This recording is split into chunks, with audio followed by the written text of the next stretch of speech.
அடிட whistle விஜயின் வெற்றி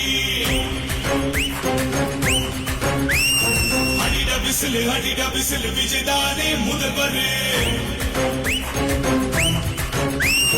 விஜய் விஜய் விஜய் விஜய் விஜய் விஜய் விஜய் என்று சொன்னாலே ஒரு சக்தி பிறக்குது தன்னாலே அலையலையா கூட்டம் முன்னாலே வெற்றி முழக்கமிட்டு விஜய் பாராரே சதிகள் செஞ்சு தடைகள் போட்டு தடுத்து நிறுத்த பார்த்தாலும் என்ன தகிடு ரத்தம் போட்டாலும் மக்கள் மனதில் என்று முதல்வர் எங்கள் விஜய் எப்போதும் அடிட விசில் விஜயின் வெற்றி அடிட விசில் விஜய்தானே முதல்வர்